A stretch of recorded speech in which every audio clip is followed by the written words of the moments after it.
என் அன்பு பிள்ளைகளே, நீங்கள் சந்தேகத்தின் பள்ளத்தாக்குகளில் தவிக்கிறீர்கள் என்பதை நான் காண்கிறேன். நான் வென்ற மலைகளை விட கனமான சுமைகளை சுமந்து கொண்டிருக்கிறீர்கள். பழனி மலையிலிருந்து எதிரொலிக்கும் என் குரலை கேளுங்கள். உங்கள் போராட்டங்களில் நீங்கள் தனியாக இல்லை. அசுரர்களுக்கு எதிராக என் வேலை ஏந்திய போது அது வானங்களை பாதுகாக்க மட்டுமல்ல, உங்கள் ஒவ்வொருவரிலும் அதே தெய்வீக சக்தி இருக்கிறது என்பதை காட்டவே. நான் ஏறும் மயில் எடையில்லாதது என்பதால் அல்ல, அதன் சிறகுகளை நம்புவதால் தான் பறக்கிறது. உங்கள் வாழ்க்கையின் ஒவ்வொரு சவாலும் தண்டனை அல்ல, அது உங்கள் ஆத்மா தங்கத்தைப் போல பிரகாசிக்க கற்றுக்கொள்ளும் முளைதான். நான் சூரபத்மனை வென்றபோது அது என் வலிமையை காட்ட அல்ல, இருளை வெல்லும் ஒளியின் சக்தியை உலகுக்கு காட்டத்தான். அதே ஒளி உங்கள் உள்ளத்திலும் ஜுவலிக்கிறது. நீங்கள் செய்ய வேண்டியதெல்லாம் அந்த ஒளியை நம்புவதுதான். கந்தன் என்ற பெயரில் நான் அழைக்கப்படுகிறேன். அது பிரிக்கப்பட்டவன் என்று பொருள். ஆனால் நான் பிரிக்கப்பட்டவன் அல்ல, நான் ஒன்றிணைப்பவன். நான் உங்கள் மனத்தில் உள்ள பயத்தையும் நம்பிக்கையையும் பிரித்து நம்பிக்கையை மட்டும் விட்டு செல்கிறேன். உங்கள் கண்ணீரையும் சிரிப்பையும் பிரித்து சிரிப்பை மட்டும் மிச்சம் வைக்கிறேன். உங்கள் பலவீனத்தையும் பலத்தையும் பிரித்து பலத்தை மட்டும் உங்கள் உள்ளத்தில் நிலைநிறுத்துகிறேன். பார்வதி அன்னையின் மடியில் இருந்து நான் எழுந்த போது உலகம் என்னை குழந்தையாக நினைத்தது. ஆனால் நான் காட்டியது என்னவென்றால், வயது என்பது எண்ணிக்கையில் இல்லை, ஞானத்தில் இருக்கிறது. பிரம்மாவுக்கு பிரணவத்தின் பொருளை விளக்கிய போது நான் சிறுவன், ஆனால் என் ஞானம் பெரியது. அதுபோல நீங்களும் உங்கள் சூழ்நிலைகள் எவ்வளவு சிறியதாக இருந்தாலும் உங்கள் கனவுகள் பெரியதாக இருக்கட்டும். திருச்செந்தூர் கடற்கரையில் நான் நிற்கிறேன். அலைகள் என் பாதங்களை தொடுகின்றன. ஒவ்வொரு அலையும் ஒரு வேறுபட்ட கதையை சொல்கிறது, ஆனால் அனைத்தும் அதே கடலின் பகுதிதான். அதுபோல உங்கள் ஒவ்வொரு அனுபவமும் வேறுபட்டது, ஆனால் அனைத்தும் அதே வாழ்க்கை என்ற கடலின் பகுதிதான். கடல் அலைகளை நிராகரிப்பதில்லை, அதுபோல நீங்களும் உங்கள் அனுபவங்களை நிராகரிக்காதீர்கள், அவற்றிலிருந்து கற்றுக்கொள்ளுங்கள். வேல் என்பது என் ஆயுதம், ஆனால் அது வெறும் ஆயுதம் அல்ல, அது உண்மையின் சக்தி, நேர்மையின் பலம், தர்மத்தின் கூர்மை. உங்கள் ஒவ்வொருவரின் உள்ளத்திலும் அதே வேல் இருக்கிறது. அது உங்கள் மனசாட்சி, உங்கள் தைரியம், உங்கள் உறுதி. அந்த வேலை எடுத்து உங்கள் வாழ்க்கையில் உள்ள பொய்களை, பயங்களை, சந்தேகங்களை வெட்டி வீழ்த்துங்கள். சிவபெருமானின் 3வது கண்ணிலிருந்து நான் பிறந்தேன். அந்த கண் அழிவின் கண் என்று மக்கள் நினைக்கிறார்கள், ஆனால் அது படைப்பின் கண்ணும் கூட. அழிவு இல்லாமல் படைப்பு இல்லை. உங்கள் வாழ்க்கையிலும் அதே நியதி நடக்கிறது. உங்கள் பழைய பயங்களை அழித்தால்தான் புதிய தைரியம் பிறக்கும். உங்கள் பழைய நம்பிக்கையின்மையை அழித்தால்தான் புதிய நம்பிக்கை உருவாகும். மலையின் உச்சியில் நான் நிற்கிறேன் என்பதை நீங்கள் காண்கிறீர்கள், ஆனால் அந்த மலையின் அடிவாரத்தில் இருந்து நான் ஏறிய பாதையை நீங்கள் பார்ப்பதில்லை.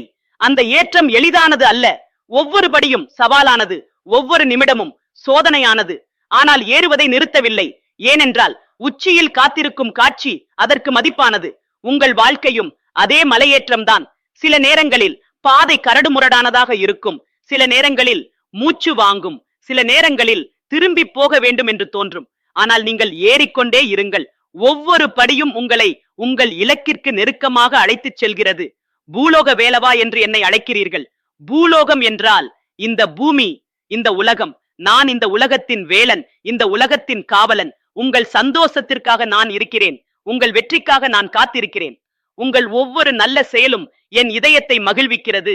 உங்கள் ஒவ்வொரு வெற்றியும் என் பெருமையை அதிகரிக்கிறது.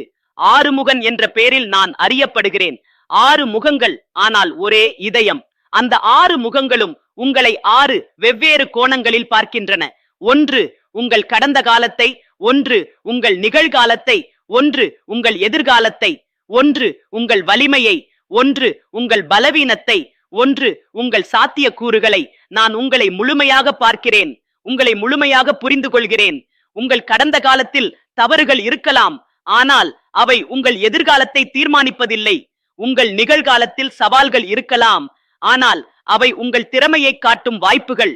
உங்கள் எதிர்காலத்தில் நிச்சயமின்மை இருக்கலாம், ஆனால் அதுதான் வாழ்க்கையின் அழகு. குகன் என்ற பெயரில் நான் அழைக்கப்படுகிறேன். குகை என்றால் மறைவான இடம். நான் மறைந்திருக்கிறேன் என்று அர்த்தம் அல்ல, நான் உங்கள் உள்ளத்தின் ஆழத்தில் இருக்கிறேன் என்று அர்த்தம். வெளியில் தேடாதீர்கள், உள்ளே பாருங்கள். நான் அங்கேதான் இருக்கிறேன், உங்கள் மனசாட்சியின் குரலாக, உங்கள் தைரியத்தின் சக்தியாக, உங்கள் அன்பின் வெளிப்பாடாக. தில்லை நடராஜனின் முன்னால் நான் நடனம் ஆடுகிறேன். அந்த நடனம் வெறும் கலை அல்ல, அது வாழ்க்கையின் தத்துவம்.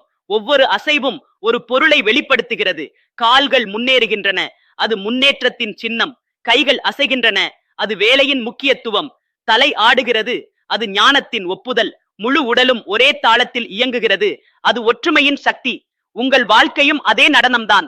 சில நேரங்களில் வேகமான தாளம், சில நேரங்களில் மெதுவான லயம், சில நேரங்களில் மேலே பறத்தல், சில நேரங்களில் கீழே குனிதல். ஆனால் நடனம் நிற்பதில்லை, நீங்களும் நிற்காதீர்கள். தாளத்தை இழந்தால் மீண்டும் கண்டுபிடியுங்கள், லயம் தவறினால் மீண்டும் சரி செய்யுங்கள். ஆனால் நடனத்தை நிறுத்தாதீர்கள். சரவணபவன் என்ற பெயரில் நான் அறியப்படுகிறேன். சரவணம் என்றால் நாணல் காடு. அங்கே நான் பிறந்தேன், வளர்ந்தேன். நாணல் என்பது வலிமையான தாவரம் அல்ல, ஆனால் நெகிழ்வுத்தன்மை கொண்டது. புயலில் மரங்கள் முறியும், ஆனால் நாணல் வளைந்து மீண்டும் நிமிர்ந்து நிற்கும். அதுதான் வாழ்க்கையின் ரகசியம். கடினமானவராக இருக்க வேண்டாம், நெகிழ்வானவராக இருங்கள். சூழ்நிலைகளுக்கு ஏற்ப மாறுங்கள், ஆனால் உங்கள் மூலத்தன்மையை இழக்காதீர்கள். வள்ளி என் மனைவி, ஒரு குரவ பெண். அவள் மலைப்பெண், எளிமையானவள், ஆனால் தூய்மையானவள். அவளிடம் என் காதல் என்னவென்றால் வெளிப்புற அழகல்ல, அந்த உள்ளத்தின் தூய்மை. தெய்வானை என் மற்றொரு மனைவி, இந்திரனின் மகள், செல்வமும் அழகும் கொண்டவள். இருவரையும் நான் சமமாக நேசிக்கிறேன். அதன் பொருள் என்னவென்றால், உங்கள் சூழ்நிலை எளிமையானதாக இருந்தாலும் வசதியானதாக இருந்தாலும் நான் உங்களை சமமாகத்தான் நேசிக்கிறேன். இடும்பன் என் பக்தன், என் நண்பன். அவன் ஒரு அசுரன், ஆனால் பக்தி கொண்டவன். அவன் என்னை தூக்கிச் சென்றான், என்னை சேவித்தான். அதன் பொருள் என்னவென்றால், உங்கள் கடந்த காலம் எதுவாக இருந்தாலும் உங்கள் நிகழ்கால பக்தி மட்டுமே முக்கியம். தவறுகள் செய்திருந்தால் மன்னிப்பு கேளுங்கள், அவற்றை திருத்திக் கொள்ளுங்கள். ஆனால் அந்த தவறுகளின் பாரத்தை எப்போதும் சுமந்து கொண்டு நடக்காதீர்கள். பழனி மலையின் உச்சியில் நான் தனித்து நிற்கிறேன், ஆனால் தனிமையில் அல்ல. உலகம் முழுவதும் என் பிள்ளைகள் இருக்கிறார்கள். அவர்களின் அன்பு என்னை சூழ்ந்திருக்கிறது.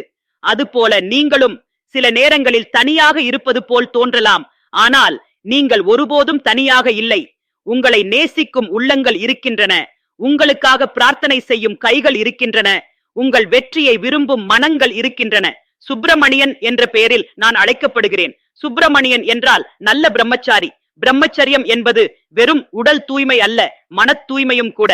மனதை தூய்மையாக வைத்துக் கொள்ளுங்கள், எண்ணங்களை நேர்மையாக வைத்துக் கொள்ளுங்கள், நோக்கங்களை உயர்வாக வைத்துக் கொள்ளுங்கள். அப்போது நீங்கள் செய்யும் ஒவ்வொரு காரியமும் வெற்றி பெறும். திருப்பரங்குன்றத்தில் நான் நிற்கிறேன். அங்கே உள்ள கிணறு சுவையான நீரை தருகிறது. அந்த நீர் வெறும் நீர் அல்ல, அது அமிர்தம். நீங்கள் என்னிடம் வந்து பருகும் ஒவ்வொரு அறிவுரையும் ஒவ்வொரு ஆசீர்வாதமும் அதே அமிர்தம்தான். அது உங்கள் மனதின் தாகத்தை தீர்க்கும், உங்கள் ஆத்மாவின் பசியை போக்கும். கருப்பசாமி என் காவலன், என் நண்பன். அவன் கருப்பு நிறத்தில் இருந்தாலும் அவன் இதயம் வெள்ளையை விட தூய்மையானது. வெளிப்புற தோற்றத்தை வைத்து எவரையும் மதிப்பிடாதீர்கள். உள்ளத்தின் நல்ல குணத்தை மட்டுமே பாருங்கள். அழகு என்பது முகத்தில் இல்லை, நடத்தையில் இருக்கிறது.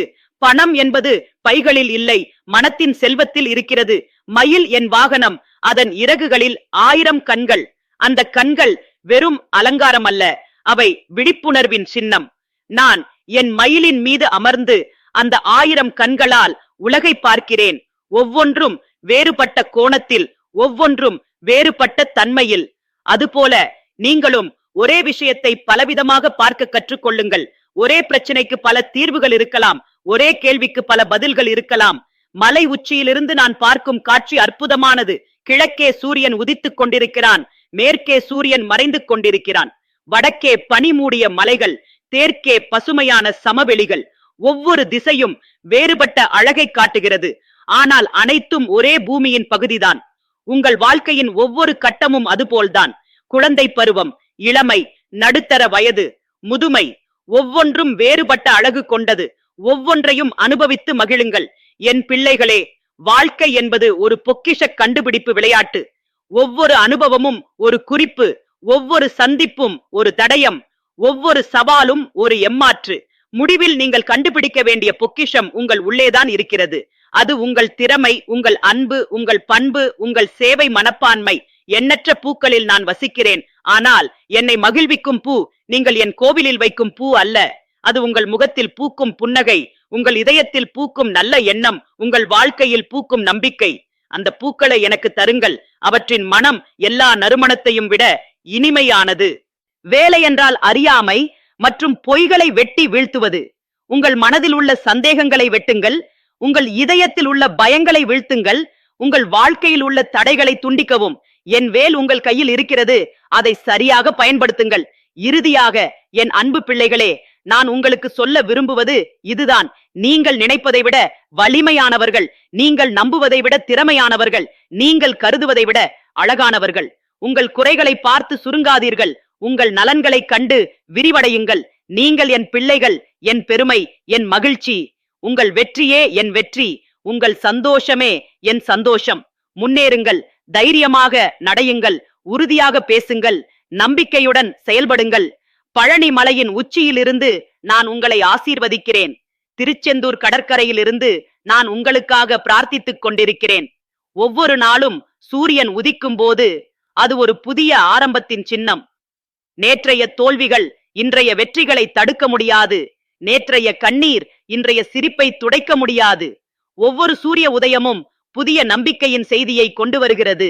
நீங்கள் மீண்டும் முயற்சி செய்யலாம், மீண்டும் கனவு காணலாம், மீண்டும் வெற்றி பெறலாம்.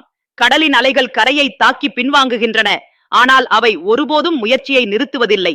ஒவ்வொரு அலையும் கரையை மெல்ல மெல்ல மாற்றுகிறது, அதன் வடிவத்தை புதிதாக செதுக்குகிறது. உங்கள் முயற்சிகளும் அதுபோல்தான்.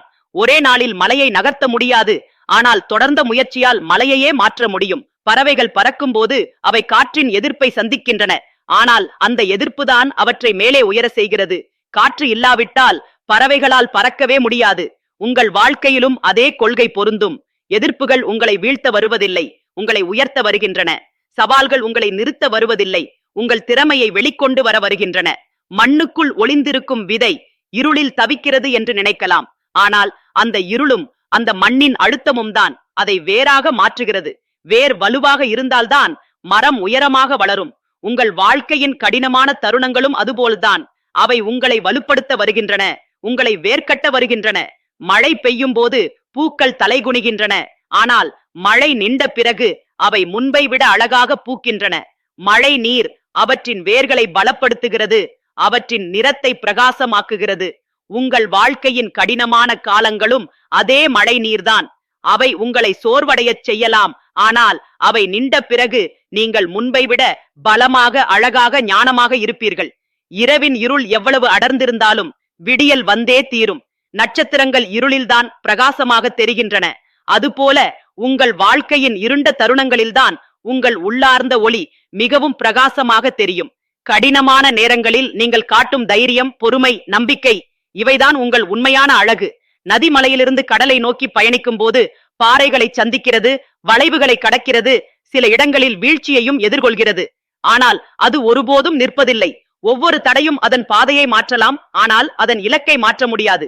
உங்கள் வாழ்க்கை பயணமும் அதுபோலதான். பாதை மாறலாம், ஆனால் இலக்கை விடாதீர்கள். தீ எரியும் பொழுது அது காற்றின் உதவியை நாடுகிறது. காற்று அதிகமாக இருந்தால் தீ பரவுகிறது, காற்று இல்லாவிட்டால் தீ அணைந்து விடுகிறது. ஆனால் தீயின் அடிப்படை தன்மை மாறுவதில்லை. அது ஒளி தருவது, வெப்பம் தருவது. உங்கள் உள்ளத்திலும் அதே தீ எரிகிறது. சூழ்நிலைகள் அதை அதிகரிக்கலாம் அல்லது குறைக்கலாம், ஆனால் அணைக்க முடியாது. அந்த தீ உங்கள் கனவுகளின் தீ, உங்கள் லட்சியங்களின் தீ. மலர்கள் சூரிய ஒளியை நோக்கி திரும்புகின்றன.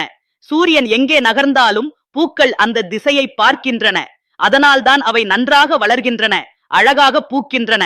நீங்களும் எப்போதும் நம்பிக்கையின் ஒளியை நோக்கி திரும்புங்கள். எதிர்மறை எண்ணங்கள் எங்கே இருந்தாலும் நேர்மறையான சிந்தனைகளை நோக்கி உங்கள் மனதை திருப்புங்கள். மரங்கள் தங்கள் இலைகளை உதிர்த்து குளிர்காலத்தில் வெறும் கிளைகளாக நிற்கின்றன. பார்ப்பவர்கள் அவை இறந்துவிட்டன என்று நினைக்கலாம், ஆனால் வசந்த காலம் வந்ததும் அவை மீண்டும் பசுமையாக, அழகாக மாறுகின்றன.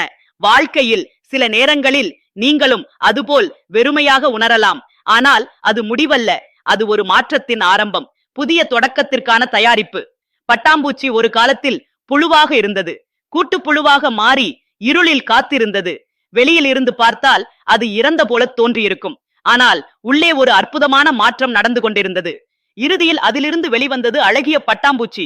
உங்கள் வாழ்க்கையின் கடினமான கட்டங்களும் அதே கூட்டுப்புழு நிலைதான். உள்ளே நீங்கள் மாறிக்கொண்டிருக்கிறீர்கள், வலுப்பெற்றுக் கொண்டிருக்கிறீர்கள். சங்கு ஒலிக்கும் போது அதன் சத்தம் தூரத்திற்கு கேட்கிறது, ஆனால் சங்கு வெறும் சங்காக இருந்தால் சத்தம் வராது. அதில் மூச்சு ஊத வேண்டும், உயிர் கொடுக்க வேண்டும். உங்கள் கனவுகளும் அதுபோல்தான். வெறும் கற்பனையாக இருந்தால் எந்த பலனும் இல்லை. அதில் உங்கள் முயற்சியின் மூச்சை ஊத வேண்டும், உங்கள் உழைப்பின் உயிரை கொடுக்க வேண்டும். கடலுக்குள் முத்துக்களை தேடும் முத்து சிப்பி ஆழத்திற்கு செல்ல வேண்டும். மேற்பரப்பில் நீந்திக் கொண்டிருந்தால் முத்து கிடைக்காது. அதுபோல வாழ்க்கையின் உண்மையான செல்வங்களை பெற நீங்கள் ஆழமாக செல்ல வேண்டும். மேலோட்டமான முயற்சிகளால் மேலோட்டமான பலன்கள் தான் கிடைக்கும். ஆழமான முயற்சிகளால் தான் ஆழமான வெற்றிகள் கிடைக்கும். எறும்புகள் சிறியவை, ஆனால் அவை ஒன்றாக சேர்ந்தால் தங்களை விட பல மடங்கு பெரிய பொருட்களை நகர்த்த முடியும். அவற்றின் ரகசியம் ஒற்றுமை. நீங்களும் தனியாக இருக்கும்போது வலிமை குறைவாக இருக்கலாம். ஆனால் உங்கள் குடும்பத்துடன், நண்பர்களுடன், சமுதாயத்துடன் சேர்ந்து செயல்படும் போது அசாத்திய காரியங்களை சாதிக்க முடியும். மேகங்கள் தண்ணீரை சுமந்து பறக்கின்றன. அவை கனமான சுமையை தாங்குகின்றன. ஆனால் அதனால் அவை வானத்தில் பறப்பதை நிறுத்துவதில்லை. மழையாக பொழிந்து தங்கள் சுமையை குறைத்துக் கொள்கின்றன. பின்னர் மீண்டும் நீரை சேகரித்து பயணிக்கிறன. உங்கள் வாழ்க்கையிலும் பொறுப்புகள் இருக்கும், சுமைகள் இருக்கும். அவற்றை தாங்குங்கள். ஆனால் சரியான நேரத்தில் பகிர்ந்து கொள்ளுங்கள். வாழை மரம் ஒரு முறைதான் பழம் தருகிறது, பின்னர் அது இறந்து விடுகிறது. ஆனால் அதன் அடியில் புதிய தளிர்கள் முளைத்து புதிய மரங்களாக வளர்கின்றன. ஒரு தலைமுறையின் முடிவு அடுத்த தலைமுறையின் ஆரம்பம். உங்கள் முயற்சிகள் உடனடியாக பலன் தராவிட்டாலும் அவை எதிர்காலத்திற்கு விதைகளை விதைக்கின்றன.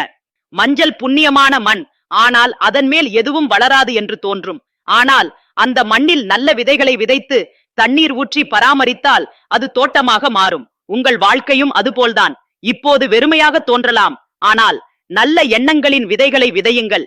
கடின உழைப்பின் தண்ணீரை ஊற்றுங்கள். அன்புள்ள பிள்ளைகளே, நான் உங்களுக்கு கொடுக்கும் இந்த வார்த்தைகள் வெறும் வார்த்தைகள் அல்ல. அவை என் இதயத்தின் குரல், என் ஆத்மாவின் ஆசீர்வாதம். அவற்றை உங்கள் உள்ளத்தில் பத்திரமாக வைத்துக் கொள்ளுங்கள். கடினமான நேரங்களில் அவற்றை நினைவுபடுத்திக் கொள்ளுங்கள். அவை உங்களுக்கு வலிமையை தரும், வழிகாட்டும், ஆறுதல் அளிக்கும். ஹர ஹர மகாதேவா. உங்கள் வெற்றிகள் எனக்கு பெருமை தரட்டும். தங்கம் தூய்மையடைய நெருப்பில் உருக்கப்படுகிறது. அந்த வெப்பம் தங்கத்தை அழிக்க வருவதில்லை, அதன் கலப்படங்களை அகற்ற வருகிறது.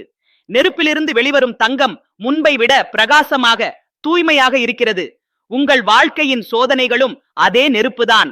அவை உங்களை அழிக்க வருவதில்லை, உங்கள் கலப்படங்களை நீக்க வருகின்றன. பயத்தின் கலப்படம், சோம்பலின் கலப்படம், சந்தேகத்தின் கலப்படம். தாமரை மலர் சேற்றில் வேரூன்றுகிறது, ஆனால் சேற்றை தன்னுடன் ஒட்டிக்கொள்வதில்லை.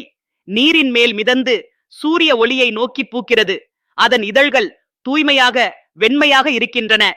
உங்கள் சூழ்நிலைகள் எவ்வளவு கடினமாக இருந்தாலும் அவற்றை உங்கள் ஆன்மாவில் ஒட்டிக்கொள்ள விடாதீர்கள்.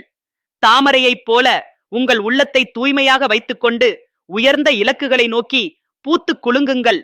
ஊற்று நீர் பாறைகளின் வழியே கசிந்து வெளிவருகிறது. அது வலிமையான பாறைகளை துளைத்து தன் வழியை உருவாக்குகிறது. அந்த நீர் கோபத்தால் அல்லது வலிமையால் பாறைகளை உடைப்பதில்லை. தொடர்ந்த பொறுமையால், நிலைத்த முயற்சியால் தன் பாதையை உண்டாக்குகிறது. உங்கள் வாழ்க்கையிலும் அதே கொள்கை பயன்படுங்கள். உடனடி முடிவுகளை எதிர்பார்க்காதீர்கள். தொடர்ந்த முயற்சியால் எந்த தடையையும் கடந்து செல்லுங்கள். கொக்கு மீன் பிடிக்க நீரில் நிற்கிறது. அது அங்கும் இங்கும் அலையாமல் பொறுமையாக காத்திருக்கிறது. சரியான தருணம் வந்ததும் வேகமாக தன் அலகை செலுத்தி மீனை பிடிக்கிறது. வெற்றியின் ரகசியம் இதுதான். பொறுமையும் தருணத்தை அறிந்து செயல்படும் ஞானமும். எப்போதும் அவசரப்படாதீர்கள், ஆனால் சரியான நேரம் வந்ததும் தயங்காமல் செயல்படுங்கள். மலைக்கு மழை பெய்யும் போது நீர் பல வழிகளில் ஓடுகிறது, சிறிய நீரோடைகளாக, பெரிய ஆறுகளாக.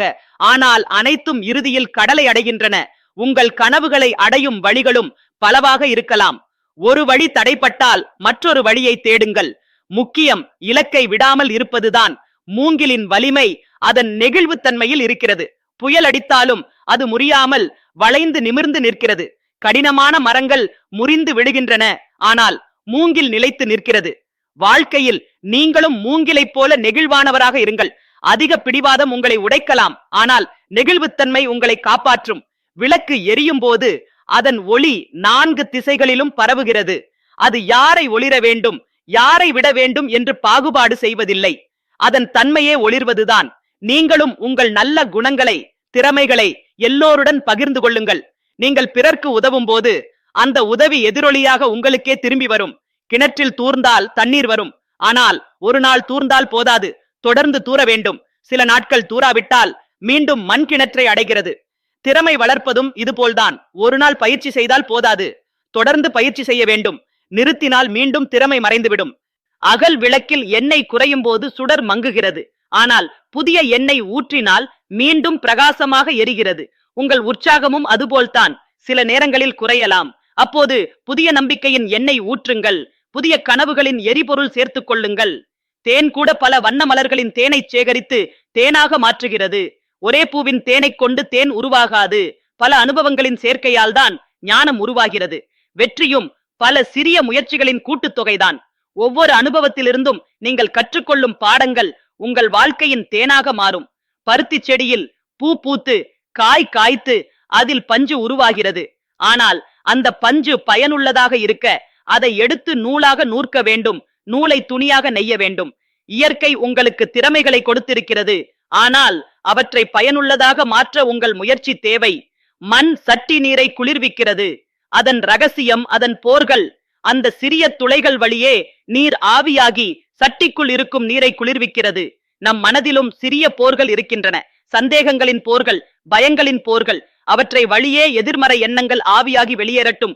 உள்ளே நேர்மறை எண்ணங்கள் குளிர்ச்சியாக இருக்கட்டும். உழவன் வயலில் விதை விதைக்கும் போது அது மண்ணுக்குள் மறைந்து விடுகிறது. சில நாட்கள் எதுவும் தெரியாது. ஆனால் அவன் பொறுமையாக காத்திருக்கிறான், தண்ணீர் ஊற்றுகிறான், வளர்க்கிறான். பின்னர் ஒரு நாள் பச்சை நிற தளிர் முளைக்கிறது. உங்கள் முயற்சிகளும் அதுபோல்தான். உடனடியாக பலன் தெரியாவிட்டாலும் பொறுமையாக தொடர்ந்து முயற்சி செய்யுங்கள். மயில் கூச்சலிடும் போது மழை வரும் என்று சொல்வார்கள். மயிலுக்கு எப்படி தெரியும் மழை வருவது?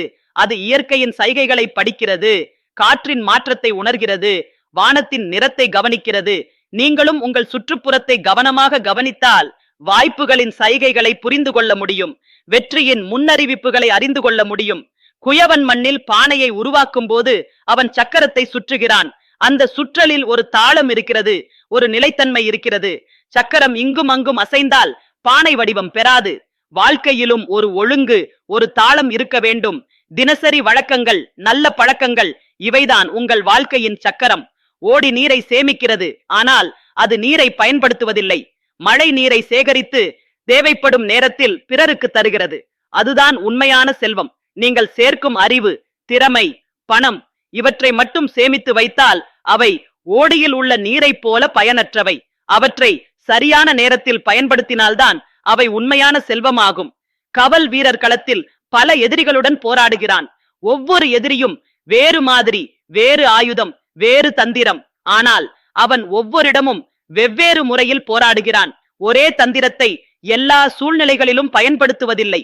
வாழ்க்கையிலும் ஒவ்வொரு சிக்கலும் வேறுபட்டது. ஒவ்வொன்றுக்கும் வேறுபட்ட அணுகுமுறை தேவை. வில்லாளி இலக்கை குறிவைக்கும் போது வேறு எதையும் பார்ப்பதில்லை. உலகமே மறைந்து விடுகிறது, இலக்கு மட்டும் தெரிகிறது. அந்த கவனம், அந்த ஒருமுகத்தன்மைதான் அவனை வெற்றியாளனாக்குகிறது. உங்கள் இலக்குகளிலும் அதே கவனத்தை செலுத்துங்கள். வேறு எதுவும் உங்களை திசை திருப்ப விடாதீர்கள். ஆலமரத்தின் நிழலில் பல பயணிகள் ஓய்வெடுக்கிறார்கள். மரம் அவர்களிடம் பணம் கேட்பதில்லை. அதன் தன்மையே நிழல் தருவதுதான். அது தன் கிளைகளை விரித்து தன் வலிமையை மற்றவர்களுக்கு பயன்படுத்துகிறது. நீங்களும் உங்கள் வலிமையை, உங்கள் ஞானத்தை பிறருக்கு பயன்படுத்துங்கள். அதுதான் உண்மையான வாழ்க்கையின் அர்த்தம். என் அன்பிற்குரிய பிள்ளைகளே, இந்த வார்த்தைகளை கேட்டவுடன் மாற்றம் வரும் என்று எதிர்பார்க்காதீர்கள். விதை விதைத்தவுடன் மரம் ஆவதில்லை. ஆனால் விதை விதைக்காவிட்டால் மரமே ஆகாது. இந்த வார்த்தைகள் உங்கள் உள்ளத்தில் விதைக்கப்பட்டுள்ளன. அவற்றை உங்கள் செயல்களின் நீரால் பாசியுங்கள். உங்கள் நம்பிக்கையின் சூரிய ஒளியில் வளர்த்து கொள்ளுங்கள். காலை வரும்போது அவை பெரிய மரங்களாக வளர்ந்து உங்கள் வாழ்க்கையில் நிழலையும் பழங்களையும் தரும். ஹர ஹர மகாதேவா. உங்கள் வெற்றிகள் எனக்கு பெருமை தரட்டும்.